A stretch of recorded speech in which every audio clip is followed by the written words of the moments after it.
오늘은 히브리서 4장 1절부터 13절의 말씀을 통해서 생명력 있는 하나님의 말씀이라는 제목을 가지고 함께 은혜를 나누고자 합니다. 이 히브리서는 그 당시 유대인들, 하나님의 말씀인 율법을 잘 아는 유대인들에게 사도 바울이 그들의 관점에서 예수 그리스도를 증거하고 있습니다. 그래서 1장부터 보면 예수 그리스도는 누구인가에 대해서 설명하는데요. 예수 그리스도는 바로 선지자보다 뛰어난 분이다. 선지자들하고 비교했어요. 선지자들은 하나님이 보내심을 받은 자들이죠. 하나님의 말씀을 증거하는 자들입니다. 그 비교할 수 없는 예수 그리스도, 그 다음에 천사보다 뛰어난 분이다. 영적인 존재죠. 예수 그리스도는 인간이 아니라 신임에 불구하고 육신의 몸을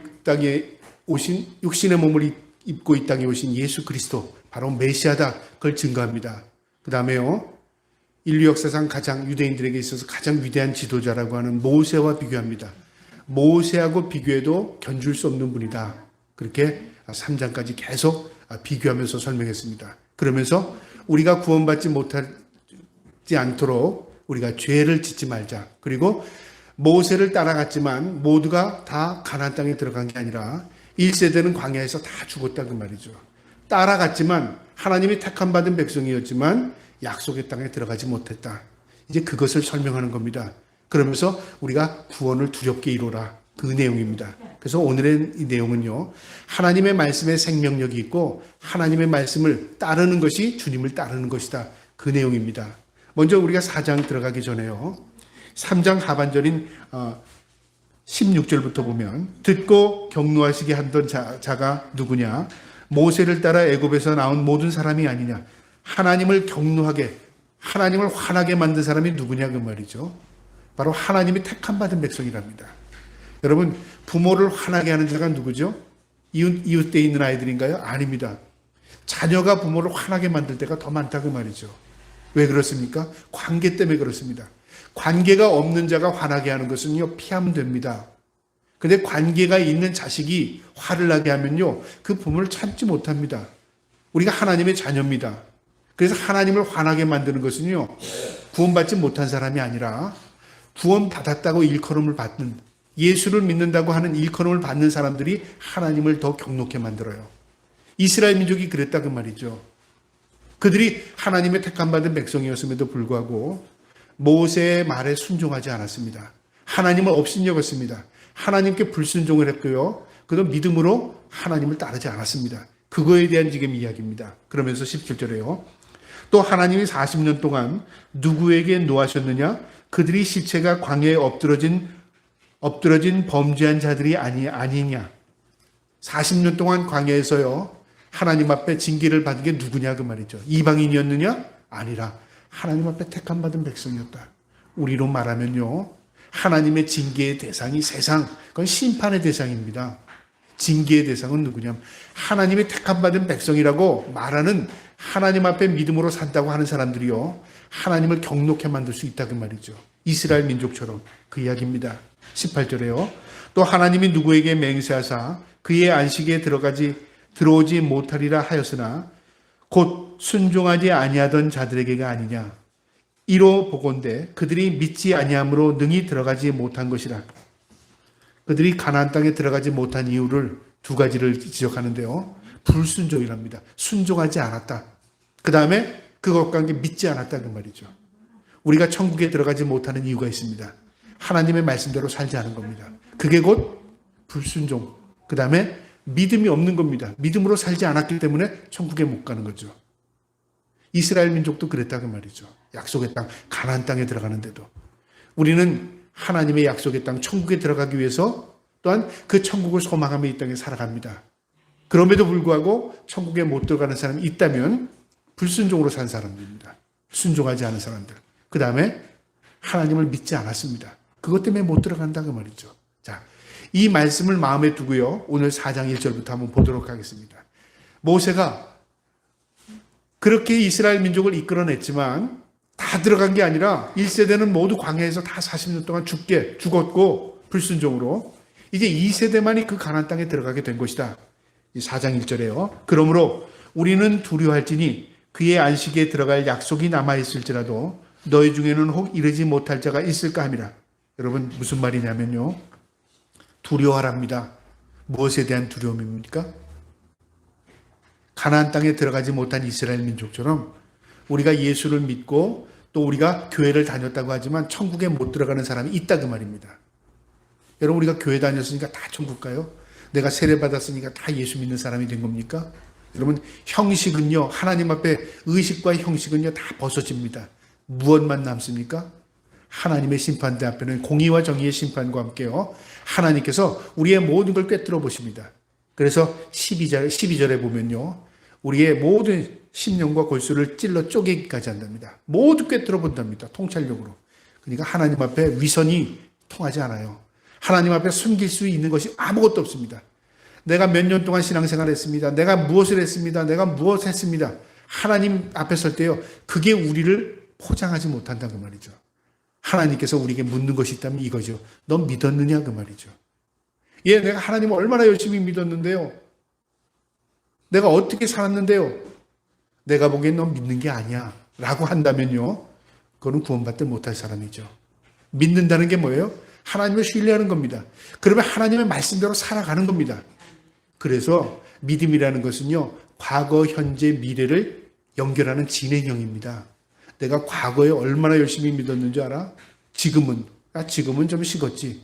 그러면 과거의 믿음이 의미가 없는 거죠. 진행형입니다. 이처럼 이스라엘 민족이요, 두려워하랍니다. 하나님의 백성들이 두려워하랍니다. 유대인들은 두려워하랍니다. 왜요? 약속을 받았으나 그 약속을 이루지 못한답니다. 여러분, 모두 약속했다고 약속이 다 진행이 되고 다 약속대로 됩니까? 약속을 어기는 사람이 있으면 약속은 성취가 되지 않습니다. 하나님이 우리에게 약속을 주셨습니다. 어떤 약속이요? 내가 너를 구원하리라. 그런데 우리가 그 구원의 그 반열, 그 구원에 들어가지 못하면 어떻게 될까요? 하나님이 우리를 구원하지 못한 게 아니라 우리가 그 구원을 거부한 겁니다. 그게 성령 회방죄라고 말하죠. 성령이 우리를 이끌어 가는데 우리가 그 성령의 이끌림을 거부하면 회방한 겁니다. 누가요? 내가. 그 구원받지 못하는 거죠. 그거 두려워하랍니다. 2절에요. 그들과 같이 우리도 복음 전함을 받은 자이나, 그들은 누굽니까? 유대인들, 광야에서 죽은 자들, 1세대, 출애굽 1세대들이죠. 그들과 같이 누굴 비교해? 우리도, 그러니까 유대인들, 그 당시 유대인이죠. 오늘날 성도입니다. 우리도 여기에 포함됩니다. 우리도 복음 전함을 받은 자. 여러분, 우리가 복음을 통해서 예수 그리스도를 구주로 영접한 자들입니다. 우리 모두입니다. 우리의 전에 있던 믿음의 사람들, 지금 우리가 믿음으로 사는 우리들, 그 다음에 또 우리의 후대에 믿을 사람들, 모두가 포함된 겁니다. 그 말씀이 그들에게 유익하지 못한 것은 듣는 자가 믿음과 결부시키지 아니함이라. 여러분, 중요한 말씀입니다. 그들이 하나님의 복음을 듣고도요, 유익하지 못했다. 도움이 되지 못했다. 이 말을 예수를 믿고도 구원받지 못했다. 그 말이기도 하고요. 저 사람 교회는 열심히 다녔는데 하나님이 저 사람 몰라. 그 말하고도 똑같은 겁니다. 유익이 안 된 거예요. 내가 예수를 믿었는데 유익이 하나도 안 됐어요. 무엇에 대한 유익이요? 내가 영혼의 구원받는 거에 유익이 하나도 안 됐다. 여러분, 우리가 헛일이라고 말하죠. 헛수고. 열심히 했는데 그게 도움이 안 됐어요. 누구에게도. 헛수고죠. 예수를 열심히 믿었다고 했는데 헛믿음은 헛수고한 거라 그 말이죠. 그 말입니다. 유익하지 못할 것은 무엇 때문에 그러냐면 듣는 자가 믿음과 결부시키지 아니함이라. 그들이 복음은 들었는데요, 결부시켰다는, 연결했다 그 말이죠. 내 삶과 연결을 하지 않은 겁니다. 귀로만 들은 거죠. 만약만 귀로만 들어서 복음의 역사가 일어난다면요, 많이 듣고 좋은 말씀 많이 들으면 다 구원받을걸요. 그렇잖아요. 야, 은혜가 넘쳐. 은혜만 따라다니는 겁니다. 밀물처럼. 저기 은혜로운 말씀이 있어요. 여기 은혜로운 말씀이 있어. 귀가 커지죠. 야, 저 사람 많이 아니까 저 사람 구원받는 사람이다. 천만의 말씀입니다. 여러분, 구원은 내가 안다고 구원받는 거 아니고요, 내가 많이 들었다고 구원받는 게 아닙니다. 오히려 그게 걸림돌이 될 수 있습니다. 유익하지 못할 수 있다 그 말이죠. 왜 그러냐면 믿음과 결부하지 못했대. 연결하지 못했다 그 말이죠. 내가 믿는 하나님을 믿었다면요, 하나님이 나에게 무엇을 기뻐하는 것인가를 내가 알고 그 삶을 살아가는 겁니다. 결부시킨다는 것은 삶과 결부가 되는 겁니다. 연결이죠, 연결. 하나님과 연결하는 수 있는 게 뭘까요? 머리로 연결하나요? 내가 이해하고 하나님 내가 생각하고 내가 하나님께 많이 기도하고 그걸로 내가 영적으로 연결한다고 생각합니까? 연결은 머리에 있지 않습니다. 여러분, 연결도 되지 않습니다. 우리가 오늘날 착각하는 경우가 있어요. 영적이라는 것을 착각하고 있어요. 신비한 현상으로 생각하고 그 다음에 내 삶이 아닌 내 머리에 있다고 생각하고 내가 어떤 걸 많이 안다고 생각해요. 여러분, 믿음이라는 것은요, 내 삶입니다. 믿음은 결부시킨답니다. 무엇으로요? 내 삶과 결부시키는 겁니다. 내가 그렇게 살아가는 겁니다.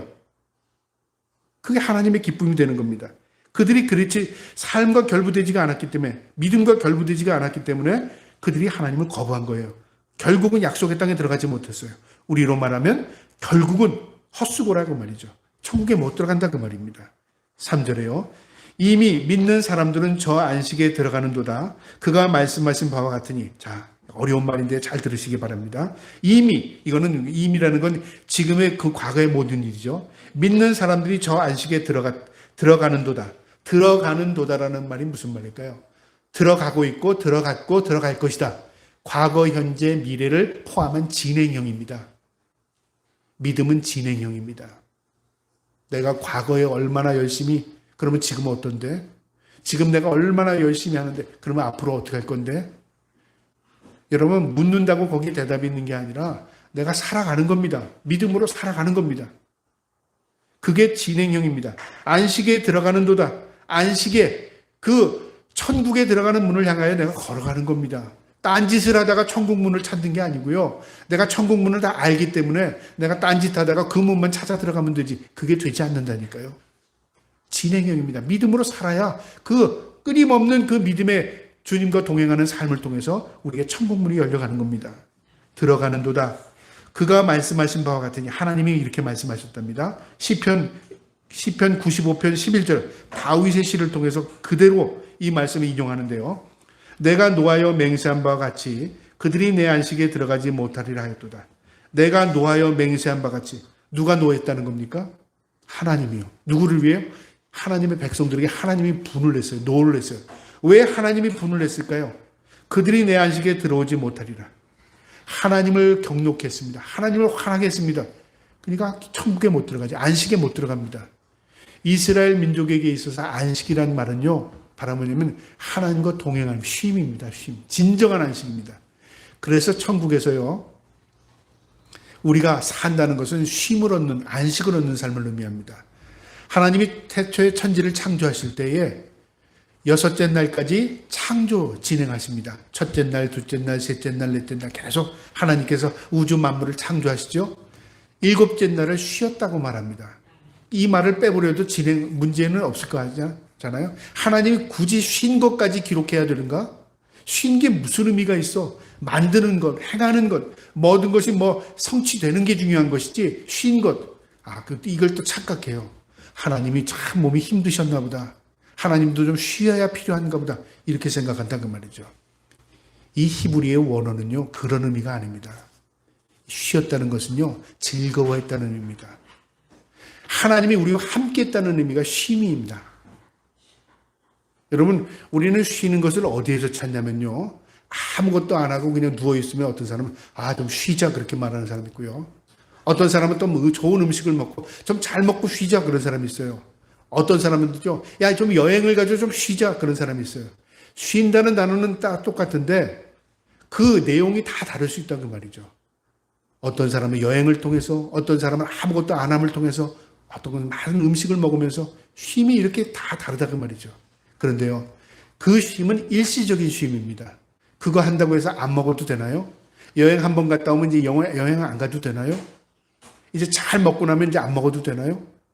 오래 자면 이제 난 잠이 필요 없어 그럽니까? 아닙니다. 인간이 가지고 있는 쉼은요, 한계가 있어요. 한계가. 그게 또 지나면 또 쉬어야 되고 또 쉬어야 돼. 이 말은 무슨 말이냐면 인간에겐 진정한 쉼이 없다 그 말입니다. 그런데 하나님이 주는 쉼은요, 안식입니다. 평안. 내 마음에 위로가 있고 내가 편안하고 하나님이 늘 함께 하시고 하나님이 우리를 지켜주시니까요. 하나님과 함께하는 것, 그게 진정한 쉼입니다. 이건 세상에 없습니다. 천국에만 있습니다. 이 이야기를 지금 이 모세가 이스라엘 민족에게 하고 싶은 겁니다. 우리가 지금 우리가 하나님을 믿고 진정한 안식을 원하고 가나안 땅이 우리에게 안식이 된 것 같았지만 가나안에 다 들어간 사람도 없었고 또 내가 들어가고 싶다고 해서 가나안 들어간 것도 아니다 그 말이죠. 안식이 무언가를 지금 설명합니다. 그러면서 이 안식이 언제부터 있었냐면 세상을 창조할 때부터 이 일이 이루어졌느니라. 진행형이죠.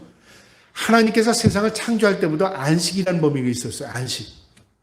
쉼이 있다. 그만큼 쉼이라는 게 중요하다 그 말이죠. 그래서 하나님께서 6일을 일하고 7일께 쉬라는 이유가 무엇을 의미합니까? 너 놀아라 그 말이 아니라 하나님을 찾아라 그 말이죠. 우리가 세상에 있지만 하나님을 의식하고 살아야 진정한 쉼이 있는 겁니다. 주일의 안식의 의미는요. 주일의 의미는 그냥 예배 1시간 드리고 그 다음에 내가 나머지 시간은 내가 보낸다. 그런 의미가 아니라요. 내가 주님을 생각하는 겁니다. 한 주간 내가 내 일에 전념하다가 내가 하나님에 대해 잊고 살았다면 이제 7일째 되는 날은요. 하나님의 대표. 이 날은 하나님의 날이다. 이 날은 주님이 주인 되시는 날이다. 그걸 인정하며 살아라 그 말이죠. 그래야 내게 복이 된다 그 말이죠. 그러니까 아주 중요한 이야기입니다. 우리가 어떤 율법적으로요 주의를 지키면 내가 복이 돼 주의를 뭐 하면 항상 어떤 행위를 통해서 우리가 무언가를 이루려고 하잖아요. 여러분 하나님이 우리의 행위를 받으시는 게 아니라 마음을 받으십니다. 구별된 의식입니다. 구별된 의식. 하나님에 대한 의식. 그래서 주일은 하나님 앞에 봉사하고 주일날 하나님 앞에 예배하고 주일날 성도끼리 교제하고 얼마나 아름다운 날인지 모릅니다. 하나님도 우리와 함께 즐거워하는 걸 안식이라고 표현했습니다. 하나님이 쉼이 부족한 게 아니라 우리와 그만큼 즐겁게 지내길 원하신다 그 말입니다. 그 다음에요. 4절에 제7일에 관하여는 어딘가에 이렇게 기록하시되 제7일 안식을 의미합니다. 어디에 기록되어 있습니까? 창세기 2장 2절에 기록되어 있죠. 하나님은 제7일에 그의 모든 일을 쉬었다 하였으며 유대인들은 다 압니다. 어디에 기록되어 있지? 창세기에 있지. 누가 쉬었다는 거지? 하나님이 쉬었다는 거지. 유대인들은 말 안 해도 합니다. 하나님이 안식하셨다. 누구나 다 알아요. 하나님께서 일을 쉬었다. 그렇게 기록되어 있다 그 말이죠. 5절에 또다시 거기에 그들이 내 안식에 들어오지 못하리라 하였으니 그들이 내 안식에 들어오지 못했다. 하나님 안식은 하나님 안에 있다는 거죠. 왜 이스라엘 민족들이 광야에서 다 죽게 되고 약속의 땅 가나안 땅에 안식의 땅에 들어가지 못했느냐? 불순종 때문에 그랬죠. 믿지 않았기 때문에 그렇습니다. 우리가 이 땅에서 믿음으로 산다는 게 바로 그런 의미입니다. 천국은 여기 있다 저기 있다 아니라 내 마음 안에 있느니라. 우리 주님께서 그렇게 말씀하셨죠. 그럼 천국 안 가도 내 마음에 천국을 소유하고 있으면 천국인가? 그게 아니라 천국이라는 의미는 장소적인 의미도 있습니다. 다스림의 의미도 있습니다. 그 다음에 또 뭐가 있죠? 그 백성의 의미도 있습니다. 그게 천국의 요소입니다. 땅, 백성, 다스리는 왕. 그게 하나님의 나라입니다. 그러나 우리가 육신의 몸을 입고 이 땅에 살지만 내 안에 주님을 모시고 있어요. 왕이 계시죠? 그 다음에 백성이 있어요. 내가 백성입니다. 그리고 내가 이 땅에 있지만 천국에 같은 삶, 주님과 동행하는 삶을 살면 그 어디나 하늘나라가 돼요. 천국이에요. 참 신비로운 겁니다. 유대인들이 그걸 몰랐어요. 그들은 천국, 하나님 앞에 우리가 약속을 믿고 천국에 간다라고만 생각했지 어떻게 천국에 가는지를 몰랐다 그 말이죠. 6절에 그러면 거기에 들어갈 자들이 남아있거니와 복음 전함을 먼저 받은 자들은 순종하지 아니함으로 말미암아 들어가지 못하였으므로. 여러분 지금 시간적인 관계로 지금 설명을 하는데요. 그들 유대인들을 의미하죠. 광야에서 죽은 자들입니다. 거기에 들어갈 자들이 남아있거니와 복음 전함을 먼저 받은 자들, 우리의 선친들이죠. 유대인들로 말하면 지금 이 당시 유대인들로 말하면 가나안 땅에 들어가지 못하고 광야에서 죽은 그들의 선배들을 의미합니다. 선친들을 의미하죠. 복음 전함을 먼저 받았어요. 순종하지 아니함으로 불순종으로 말미암아 들어가지 못했습니다. 그들은 이미 끝난 겁니다. 이미 들어가지 못했으니까요. 그러면 이 구원의 이야기, 천국의 이야기가 가나안 땅에 들어가는 걸로 끝난 걸로 생각하느냐? 그거 아니라 그 말이죠. 그때는 그랬으나 7절에 오랜 후에 이제 세월이 흘러서 몇백 년이 흘러서 이 당시 유대인들에게 이제 적용하는 겁니다. 오랜 후에 다윗의 글에 다시 어느 날 정하여 오늘이라고 미리 이같이 말씀하시되. 다윗의 시편을 보면요. 뭐라고 기록되어 있냐면 그 밑에 오늘 너희가 그 음성을 듣거든 너희 마음을 완고하게 하지 말라. 오늘 그 음성을 듣는답니다. 하나님의 음성. 오늘도 하나님의 우리를 음성으로 통해서 우리를 이끌어 가신답니다. 선친들은 불순종으로 해서 가나안 땅에 못 들어갔죠. 그런데 다윗은 그 후에 세대입니다. 몇백 년 후의 세대예요. 그런데 다윗이 뭐라고 말했냐면 영감을 받아서 시를 기록했는데 오늘 그 음성을 듣는답니다. 후대가. 여러분 오늘도 우리가 하나님의 음성을 들어요. 무엇으로요? 말씀을 통해서. 그래서 사탄은 하나님의 말씀을 들려주지 않기 위해서는요. 말씀을 자꾸 왜곡하고 말씀을 못 듣게 하고 그다음에 성경을 못 읽게 만드는 겁니다. 무엇 만들어요? 내 귀만 즐겁게 하는 이야기를 듣게 하는 거죠. 생명이 어디 있냐면 하나님 말씀이 있기 때문에 그랬어요. 이 다윗 왕이 이 시편을 기록할 때 그 말을 했다는 거죠. 오늘 너희가 그 음성을 듣거든 너희 마음을 완고하게 하지 말라. 그 말씀을 가감없이 받아들여라 그 말이죠. 하나님의 말씀을요. 8절에 만일 여호수아가 그들에게 안식을 주었더라면 그 후에 다른 날은 말씀하지 아니하였으리라. 만약에 그 이후에 이스라엘 민족이 이끌림을 받습니다. 제 2세대가요. 1세대는 광야에서 다 죽었고 2세대가 이제 여호수아를 통해서 요단강을 건너서 약속의 땅에 가나안 들어갔는데요. 그 2세대가 가나안 땅에 들어간 것이 모든 것이 완성이고 끝이었다면 더 이상 이 말할 필요 없다 그 말이죠. 그런데 그 이후에 다윗이 이야기를 또 했다 그 말이죠. 이건 무엇을 의미하냐면 아직 완성된 천국에 들어간 게 아니라 그 말이죠. 아직 완성된 안식에 들어간 게 아니라 그 말이죠. 만약에 이 성경의 내용이 이스라엘의 역사에 불과하고 과거에 완성된 역사에 불과하다면 우리는 무엇에 추억에 살아가는 사람들일 겁니다. 성경은 무엇을 가르쳐 주냐면요. 과거의 역사를 통해서 우리가 미래를 바라보게 하는 겁니다. 그래서 성경을 알아야만 우리가 무엇을 어떤 길을 가야 할 것인가를 알게 되는 겁니다. 방향성이죠. 이 여호수아가 그 후에 여호수아를 따라 들어간 사람 그 후에 다른 날을 말하지 아니하였을 거랍니다. 그러면서 구절해요. 그런즉 안식할 때가 하나님의 백성에게 남아있도다. 여러분 안식할 때가 있답니다. 하나님의 백성이 남아있답니다.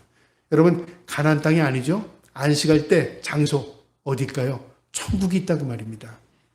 유대인들에게 있어서 안식할 때가 여기가 아니라 안식할 때가 있어. 그때를 위해서 우리를 남겨둔 거야. 우리가 그곳에 가야 돼 그 말이죠. 천국이 있다 그 말입니다.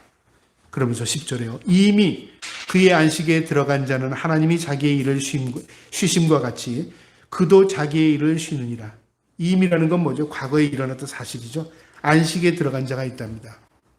이미 천국 갔다 그 말입니까? 그 말이 아니라 예수 그리스도를 자의 삶의 주인으로 모시고요.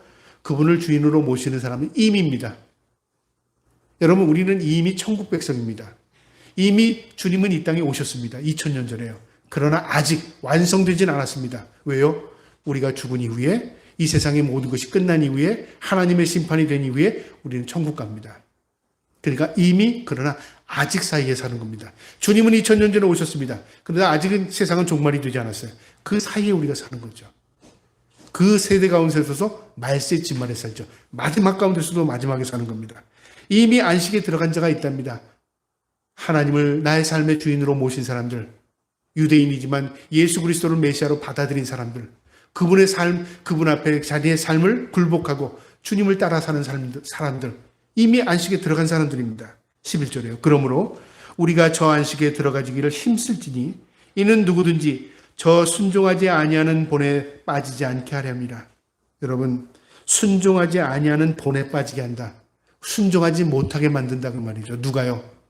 사탄이. 여러분 그냥 가만히 내가 예수 믿고 편안한 상태에서 천국 들어가면 얼마나 좋겠습니까? 내가 20년 전에 30년 전에 믿은 예수 내가 그거 가지고 내가 그냥 유지가 돼서 내가 끝까지 천국 가는 길에 아무 그것도 없이 정도를 걸어가면 얼마나 좋겠어요. 그런데 우리의 인생의 길은요. 우리를 미혹하는 영이 있습니다. 사탄입니다. 하나님이 능력이 없어서 사탄을 그냥 제압하지 못하는 겁니까? 아닙니다.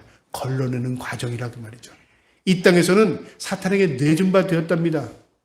이 땅은 우리가 연단되는 과정입니다. 시험이 이 땅에서만 있습니다. 그래서 그도 자기 일을 쉬리라. 들어가는 이미 11절에 그러므로 우리가 저 안식에 들어가기를 힘쓸지니 이는 누구든지 저 순종하지 아니하는 본에 빠지지 않게 하려 함이라. 모두가 순종에 미혹되지, 불순종에 미혹되지 않고 하나님 앞에 순종된 삶을 살게 하기 위해서 하나님께서 우리에게 천국의 소망을 두고 살라고 하는 것이다, 그 말입니다. 자, 그러면서요 12절에 하나님의 말씀이 얼마나 능력이 있는가 우리에게 가르쳐 줍니다. 12절에요 하나님의 말씀은 살아있고 활력이 있어. 여러분, 하나님의 말씀은 살아있답니다. 여러분, 생명이라는 게 뭐죠? 움직이는 겁니다. 생명이라는 건 유지되는 겁니다. 생명이라는 것은요 어떤 게냐면 우리가 생명이 있는 것과 없는 것을 보면 압니다. 생명이 있는 것은 동적입니다. 생명이 없는 것은 죽어 있습니다. 썩습니다. 하나님의 말씀이 생명력이 있답니다. 하나님께서 세상을 태초에 천지로 창조하셨어요. 말씀으로 창조하셨습니다. 말씀으로요. 하나님은 말씀으로 모든 걸 창조하셨고요. 말씀대로 되어지게 하시고요. 말씀을 믿는 자에게 기적을 경험하게 하십니다. 왜요? 생명력이 있기 때문에 그렇습니다. 그 다음에 또 뭐가 있냐면요. 활력이 있답니다. 활력이 뭐냐? 에너지입니다. 에너지. 하나님의 말씀이 우리에게 들어오면요. 우리에게 에너지가 공급되는 겁니다. 우리는 무엇으로 우리를 유지하려고 하죠? 음식으로, 쉼으로, 뭔가를 내가 좋아하는 것으로 이 생명을 유지하려고 하는데요. 그게 생명 유지장치가 아닙니다. 우리가 온전한 생명을 유지하려면 하나님 말씀을 먹어야 합니다. 말씀이 무엇이냐면 활력이랍니다. 에너지라 그 말이죠. 진짜 살아있는 생명은 하나님의 말씀을 먹고 사는 사람입니다. 하나님의 말씀은 살아있고 활력이 있어 좌우의 날선 어떤 것보다 예리하여. 하나님의 말씀을 무엇으로 또 비교하냐면요.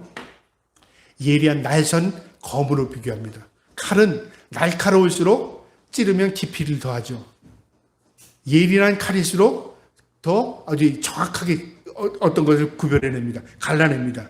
하나님의 말씀이 예리한 칼날과 같답니다. 그래서 혼과 영혼,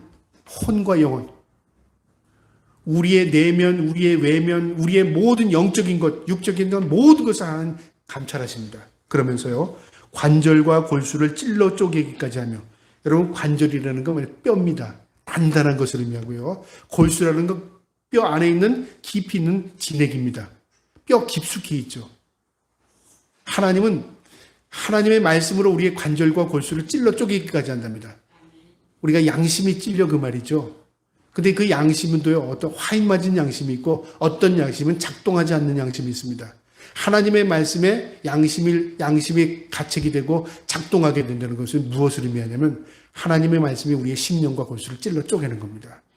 거기서 뭐가 생기죠? 내가 치료되는 겁니다. 내가 드러나는 겁니다. 내가 회복되는 겁니다. 관절과 골수를 찔러 쪼개기까지 하며 또 마음의 생각과 뜻을 판단하시나니 하나님의 말씀으로요. 내가 어떤 마음을 가지고 있는가, 어떤 뜻을 헤아리고 있는가 하나님이 다 아신다고 말이죠. 여러분, 우리가 이단들이 나는 이단인지 모르고 믿었다는 그런 사람이 봤습니까? 저는 아직 보지 못했어요. 모르고 믿었다? 여러분, 모르는 게 아니라 알아도 알려고 하지 않은 겁니다. 그렇게 깊이 그걸 생각하지 않았어요. 여러분, 목사가 내가 믿는 신앙이 전부야. 내가 아는 지식이 다야. 성경은 내가 아는 대로 그게 전부야라고 생각하다면요. 어떻게 해요? 하나님의 말씀이 그 안에 있는 게 아닙니다. 내가 진짜 이 말씀이 맞는 건가?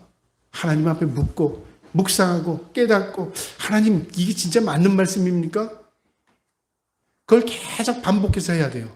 왜요? 나만 죽이는 게 아니라 내가 가지고 있는 말씀으로 남을 죽일 수도 있고 살릴 수도 있기 때문에 그렇습니다. 고민되는 겁니다. 하나님의 말씀은 생명력이 있고 하나님의 말씀은 활력이 있대요. 하나님의 말씀은 골수와 영혼을 찔러 쪼개기까지 하고 우리의 모든 심령을 변화시킬 수 있는 능력이 있는데 그 말씀을 전하는 자가 어떻게 전해요? 건성건성 대충대충 자기가 유리한 대로 말씀을 전한다면 어떻게 될까요? 하나님 앞에 심판밖에 없겠죠. 마음과 생각과 뜻을 판단하신답니다. 하나님의 말씀. 통찰력입니다. 통찰력. 여러분, 하나님의 말씀이 내 안에 들어오면요. 내가 어떤 것을 볼 때 통찰력이 생겨요. 그게 믿음입니다. 믿음이라는 것을 자꾸만 어떻게 생각하냐면요. 내가 믿음이 좀 더 있으면 좋겠는데 어떻게 나는 믿음 누가 주는 사람 없나? 내가 어떻게 하면 믿음이 생기지? 마치 학원에서 무엇을 배워서 믿음을 가지려고 하는 사람들이 있어요. 뭘 배워야만 믿음이 생기는 로 생각해요. 아닙니다. 하나님과의 대화가 많아지면요. 그 대화를 통해서 우리가 믿음이 어떻게 해요? 진보가 일어나요. 왜? 말씀이 나를 자꾸 일깨우니까요. 말씀을 덮어놓으면 어떻게 될까요? 하나님을 알래야 알 수가 없습니다. 그래서 하나님의 말씀이 우리의 마음과 생각과 뜻을 판단하신답니다. 마지막 13절입니다. 지으신 것이 하나도 그 앞에 나타나지 않음이 없고 하나님이 만드신 모든 피조물이 하나님 앞에 드러나지 않는 게 아무것도 없다고 말해요. 숨길 수 있는 게 아무것도 없습니다. 거기에는 뭐까지 포함되죠? 우리까지 포함됩니다. 우리의 결산을 받으실 여러분 중요한 말씀이죠. 우리의 결산을 받으신답니다. 우리가 무엇으로 결산을 올리죠? 하나님 앞에 우리가 결산, 심판이 있다 그 말이죠. 결심, 열매라는 말이 있죠. 성경에 열매. 우리가 하나님 앞에 무엇으로 열매를 올려드려요? 내가 많은 것 만들어서요. 큰 교회 지어서요. 그 다음에 성도들 많이 모아서요. 여러분 열매는 납니다. 나. 내가 열매가 되지 않으면 열매 드릴 게 없는 겁니다. 내가 열매입니다. 하나님 나를 받으시는 겁니다. 그래서 우리의 결실을 받으시리. 하나님이 열매를 나를 받으시는 겁니다. 내가 어떻게 사느냐가 하나님 앞에 영광이 되기도 하고 하나님의 분노를 일으키게 만드는 거죠. 이는 눈앞에 만물이 벌거벗은 것 같이 드러나느니라. 하나님 앞에 서는 날이요. 우리가 하나님 앞에 숨길 수 있는 게 아무것도 없습니다. 다 벌거벗은 것처럼 다 드러난답니다. 그러니 이 사도 바울이 유대인들에게 우리가 위선적인 것, 가식적인 것, 거짓된 것 다 벗어버리고 하나님의 말씀을 우리가 집중해서 보자 그 말이죠. 하나님의 말씀이 어떻게 우리에게 말하는가. 오늘 이 말씀에서 우리에게 주는 교훈이 있습니다. 하나님의 말씀은요. 오늘 말씀처럼 우리에게 생명력이 있습니다. 활력이 있습니다. 그 말씀이 우리 안에 들어가면요. 죽은 영혼을 살려냅니다. 여러분 성경을 읽어야 하는 이유가 거기에 있고요. 하나님의 말씀에 무장해야 할 것이 바로 거기에 있습니다. 저와 여러분이 말씀을 통해서 소생할 수 있기를 주님의 이름으로 축복합니다. 그 다음에 오늘 이 말씀의 교훈은요. 진정한 안식은 이 땅에 없습니다. 내가 아무리 무엇을 한다고 해도 안식은 여기 없습니다. 안식은 어디에 있습니까? 하나님의 나라, 하늘나라에 있습니다. 그럼 우리가 여기서는 고생하고 천국에 가서 안식을 누리자? 그 말이 아닙니다. 내가 이 땅에서 천국을 누리고 살 수 있습니다. 하나님 가르쳐 주셨어요. 왕 대신 주님을 나의 삶의 주인으로 모시는 겁니다. 주인이 바뀌어야 돼요. 내가 아니라 하나님이 나의 삶의 주인이 되어야 돼요. 그 다음에 어떻게 해요? 내가 그분 앞에 복종해요. 백성이 있어야 된다 그 말이죠. 왕으로는 모셨는데 나는 불순종하고 살아요. 그럼 트러블만 생기잖아요. 왕이 내 안에 들어오셨으면 나는 그분에게 순종하고 복종하며 살아야 돼요. 백성입니다. 그 다음에 어떻게 해요? 이 죄악된 상을 천국과 같은 만들 수 있어요. 그 어디나 장소를 초월해요. 하늘나라가 될 수 있다 그 말이죠. 왜요? 하나님이 나와 함께 하시니까. 그게 바로 안식입니다. 저와 여러분의 삶의 주인으로 주님을 모시고 늘 기쁨과 평안과 감사를 누리며 살 수 있기를 주님의 이름으로 축복합니다. 마지막으로 이 말씀의 교훈은요. 우리가 천국을 소망하며 살아야 합니다. 누구나 예외 없이 하나님 앞에 서는 날이 있습니다. 뭐라고 그러냐면 결실을 받으실 일 앞에 선답니다. 내가 하나님 앞에 섰는데 하나님 난 무슨 일 했어요? 무슨 일 했어요? 그거는 내가 너에게 시킨 거고 그건 내가 너에게 환경을 준 거고 너 열매를 나에게 올려봐라. 열매요 이거잖아요 저거잖아요. 그건 내가 너를 통해서 하라고 한 거지.